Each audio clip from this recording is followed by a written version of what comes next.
ICT এবং telecom একটি বিপুল সম্ভাবনাময় সেক্টর।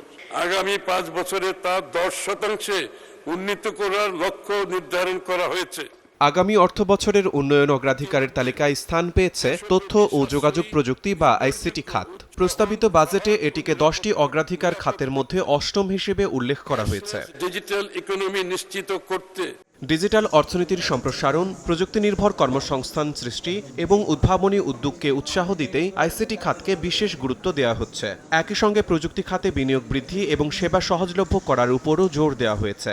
বর্তমান বৈশ্বিক প্রেক্ষাপটে আইসিটি এবং টেলিকম একটি বিপুল সম্ভাবনাময় সেক্টর। এই সেক্টর হতে পারে আগামী দিনে বাংলাদেশের অর্থনীতির অন্যতম চালিকা শক্তি। অথচ বর্তমানে দেশের জিডিপিতে এ খাতের অবদান মাত্র 1 থেকে 2%।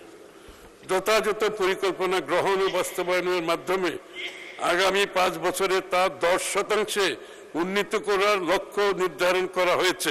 আপনি কি রিসেলার? হোলসেল প্রাইসে সেরা আইটি প্রোডাক্ট খুঁজছেন? এখনই চলে আসুন ইস্টার্ন আইটি হোলসেল ডিল জোনে। আগামী 2 বছরের মধ্যে দেশের 90% জনগোষ্ঠীর কাছে 5G সেবা পৌঁছে দেওয়ার লক্ষ্যে সকল মোবাইল অপারেটর ও সংশ্লিষ্ট অন্যান্য অংশীজনদের সাথে নিয়ে কার্যক্রম শুরু হয়েছে। ডিজিটাল ইকোনমি নিশ্চিত করতে ডিজিটাল পাবলিক ইনফ্রাস্ট্রাকচার ডিপিআই ও one citizen one ID one wallet চালু করার উদ্যোগ গ্রহণ করা হয়েছে।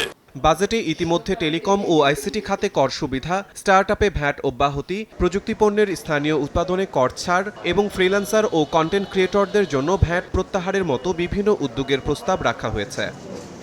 অর্থনীতির নতুন চালিকা শক্তি হিসেবে আইসিটি খাতকে গুরুত্ব দিচ্ছে সরকার। তাই আগামী অর্থবছরের বাজেটেও প্রযুক্তি ও উদ্ভাবন এগিয়ে নিতে থাকছে নানা প্রণোদনা ও নীতিগত সহায়তা। শিমুল হোসেন, সময় সংবাদ, ঢাকা।